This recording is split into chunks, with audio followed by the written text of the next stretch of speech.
Bismillahirrahmanirrahim.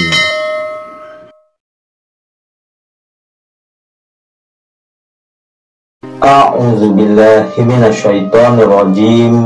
Bismillahirrahmanirrahim. Assalamualaikum warahmatullahi wabarakatuh. Alhamdulillahirabbil alamin. Wassalatu wassalamu ala asrofil anbiya'i wal mursalin wa ala alihi wa sahbihi rasulillahi ajma'in. Bersyukur kita kepada Allah subhanahu wa ta'ala yang telah memberikan kita banyak kenikmatan. Di antara banyak kenikmatan itu ada dua kenikmatan yang paling utama, yaitu nikmat iman, nikmat Islam. Dan juga yang tidak kalah pentingnya, yaitu nikmat kesempatan dan waktu luang, sehingga kita masih dapat dipertemukan kembali di channel Cahaya Al-Qud ini, yang insya Allah selalu membahas hal-hal yang bermanfaat dari dunia sampai akhirat. Shalawat dan salam tentunya tetaplah kita limpah curahkan kepada junjungan kita Nabi besar Muhammad Sallallahu Alaihi Wasallam, dengan kita mengucapkan Allahumma sholli ala Sayyidina Muhammad wa ala ali Sayyidina Muhammad. Semoga dengan senantiasanya kita bersolawat kepada Rasulullah, kita akan mendapat syafaatnya, baik syafaat di dunia dan syafaat kelak di akhirat. Amin ya Rabbal Alamin. Saudara-saudaraku, para pemirsa channel Cahaya Al-Qud dimanapun Anda sekalian berada, saya doakan insya Allah Anda semua selalu dalam keadaan sehat walafiat, selalu dalam keberkahan, selalu dalam limpahan rezeki yang berkepanjangan, selalu dalam lindungan Allah, selalu dimuliakan dan diberikan kejayaan baik di dunia dan insya Allah kelak di akhirat. Amin ya Rabbal Alamin. Dan mungkin ada dari saudara-saudaraku yang pada hari ini sedang menghadapi suatu masalah, persoalan, baik itu masalah kehidupan dalam rumah tangga, masalah pekerjaan, masalah bisnis, masalah hutang piutang, masalah kesehatan, masalah kuliah, ataupun masalah apa saja, saya doakan insya Allah semua masalah-masalah yang Anda hadapi akan segera diangkat oleh Allah Subhanahu wa Ta'ala, diselesaikan oleh Allah Subhanahu wa Ta'ala, dan diberikan jalan keluar yang terbaik oleh Allah Subhanahu wa Ta'ala. Amin, amin ya Rabbal Alamin. Saudara-saudaraku, para pemirsa channel Cahaya Al-Qud dimanapun Anda sekalian berada, pada perjumpaan kita kali ini ya, saya akan membahas mengenai keajaiban tahajud, yang mana keajaiban tahajud ini ya dialami ya oleh seorang wanita yang berumur 41 tahun yang ingin berbagi cerita ya. Maka pada kesempatan ini kembali saya ceritakan apa yang dialami oleh seorang wanita ini. Beliau berkata, makin banyak kita mengerjakan sholat tahajud, makin banyak rahmatnya. Nah, itulah yang beliau alami. Saudara-saudaraku yang dimuliakan Allah, sungguh hidup ini penuh dengan ujian, dan dalam mencari kekuatan diri untuk bangkit melalui detik-detik sukar, percayalah hanya padanya jua untuk kita serahkan kembali urusan hidup ini. Sesungguhnya pengharapan dan pergantungan kepada Allah adalah satu cara untuk mencapai ketenangan dan reda dengan apa yang terjadi. Saudara-saudaraku, inilah yang dilakukan oleh wanita ini apabila semakin dekat dengan Allah, dengan setiap malam bertahajud, semua kesedihan, derita, dan kesusahan hidup dapat diatasi, malah hidupnya kini lebih bahagia. Nah, saudara-saudariku,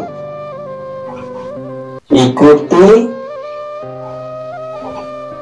cerita berbagi penuh daripadanya tentang keajaiban tahajud oleh seorang wanita ini,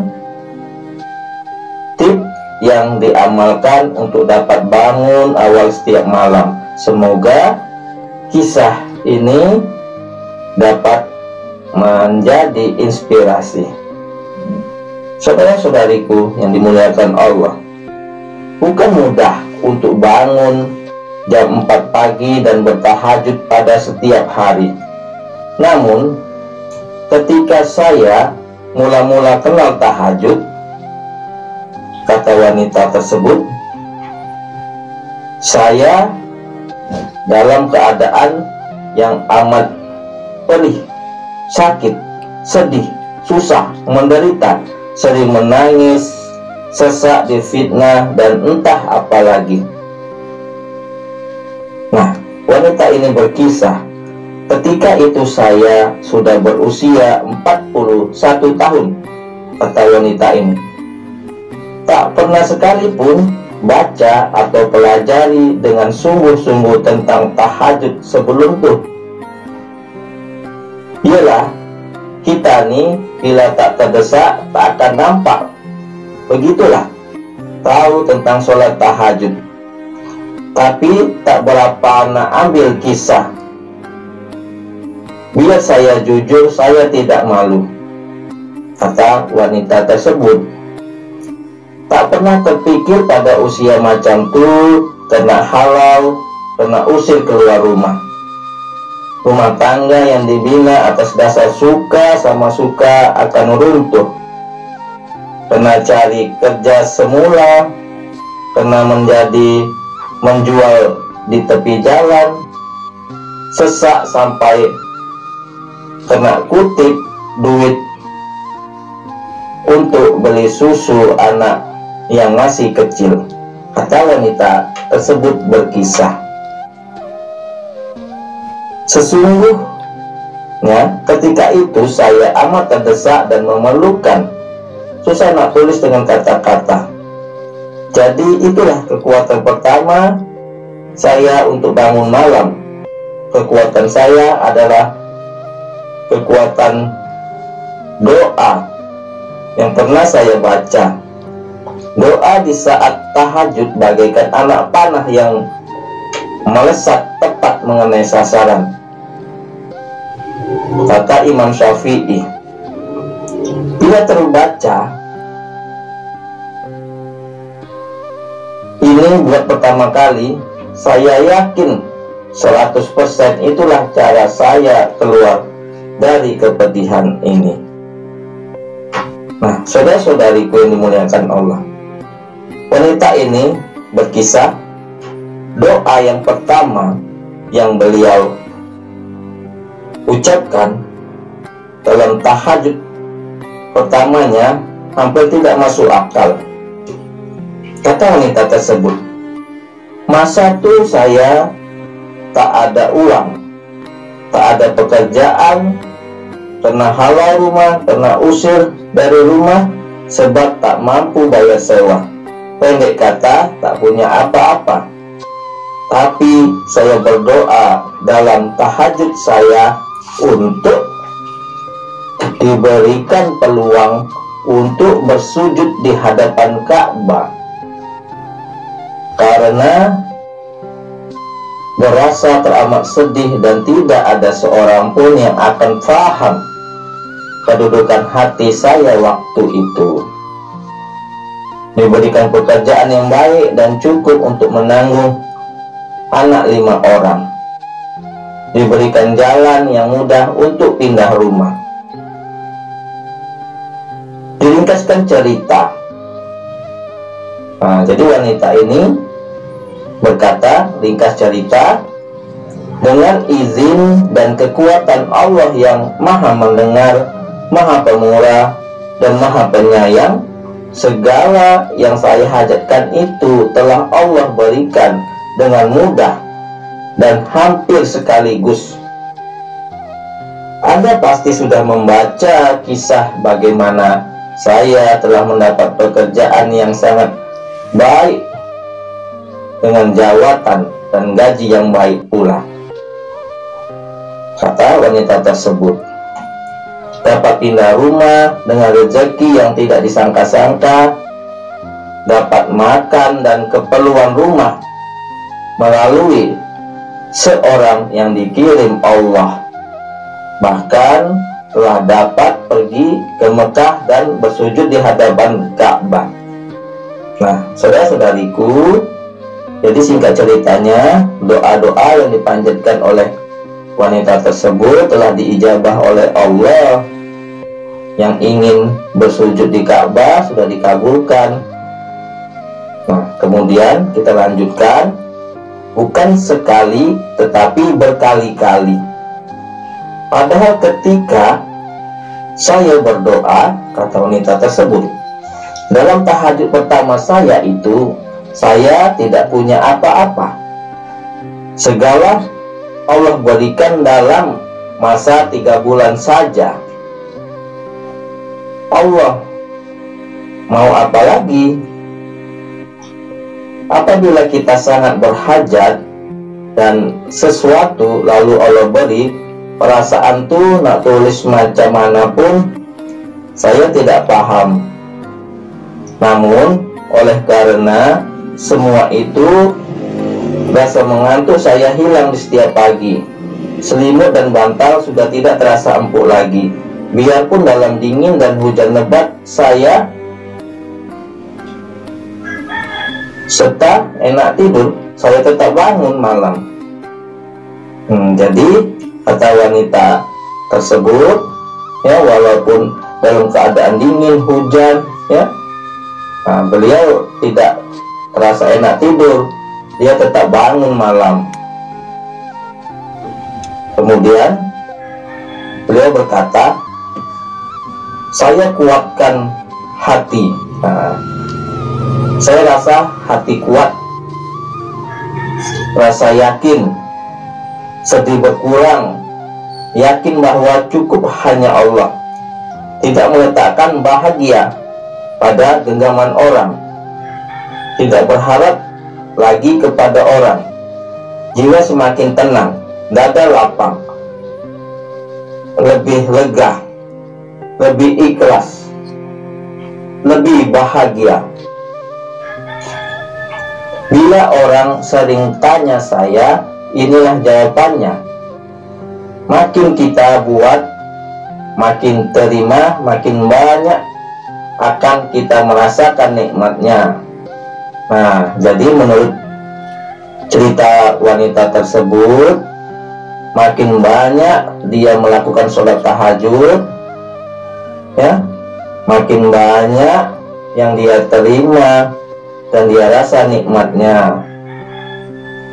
Nah, kemudian kalau tak buat, kita tak akan tahu, tak nampak, tak rasa, tak yakin untuk berdoa karena akal kita terbatas. Sungguh sangat banyak keajaiban yang telah dan sedang berlaku dalam hidup saya, dan saya nak pesan satu perkara.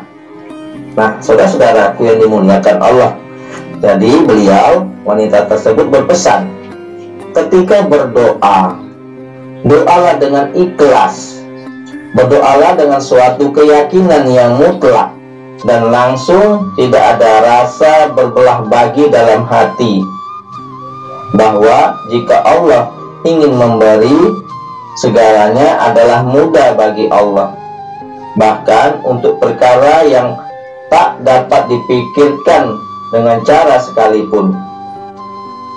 Berdoa, kemudian lepaskanlah, lupakanlah ia. Tak ada mengeluh, tak ada rasa resah, tak ternanti-nanti. Bila aku nak dapat semua ini. Nah, jadi itulah menurut kisah wanita tersebut. Kemudian beliau membagikan tip, ya, tip mudah bangun untuk tahajud. Dan saya juga nak berbagi di sini cara untuk memudahkan kita bangun sholat malam. Yang pertama, sebelum masuk tidur berniat dengan bersungguh-sungguh yang ingin melakukan sholat tahajud. Nah, jadi sebelum tidur berniat agar kita bersungguh-sungguh untuk melakukan sholat tahajud. Kemudian yang kedua, menjauhkan diri daripada perbuatan maksiat. Yang ketiga, bersederhana makan dan minum pada waktu siang. Jadi maksudnya makan dan minum tidak berlebihan supaya tidak mengantuk malamnya. Yang keempat, membaca ayat-ayat Al-Quran. Rasulullah Shallallahu Alaihi Wasallam bersabda, sesiapa yang hendak tidur dan berniat untuk bangkit bagi mengerjakan sholat sunat tahajud, kemudian tidurnya kelelap sampai pagi, maka dicatat niatnya itu sebagai satu pahala. Manakala tidurnya pula dikira sebagai karunia Allah yang diberikan kepadanya. Hadis riwayat Al-Nasa'i dan Ibnu Majah radhiyallahu anhu. Nah, saudara-saudaraku yang dimuliakan, yang dirahmati dan tentunya dicintai oleh Allah Subhanahu wa taala, ada banyak sekali kisah-kisah dari keajaiban tentang sholat tahajud ini. Nah, ini salah satu kisah yang dialami oleh seorang wanita yang nampaknya sepertinya beliau berasal dari Melayu, ya. Nah, mudah-mudahan apa yang beliau kisahkan dapat menjadi inspirasi, dapat menjadi contoh, dapat menambah semangat bagi kita yang sedang lagi mendalamkan sholat tahajud ataupun yang senantiasa istiqomah dalam melaksanakan sholat tahajud, agar lebih giat lagi dan terus melazimkan sholat tahajud, mengingat manfaat sholat tahajud ini teramat banyak, teramat besar bagi orang-orang yang mengerjakannya. Mudah-mudahan hal ini bermanfaat.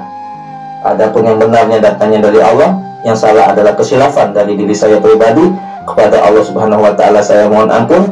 Subhanakallahumma wa bihamdika asyhadu alla ilaha illa anta astaghfiruka wa atubu ilaik. Sampai jumpa di video-video berikutnya yang insya Allah selalu bermanfaat, membahas hal-hal dari dunia sampai akhirat. Wassalamualaikum warahmatullahi wabarakatuh.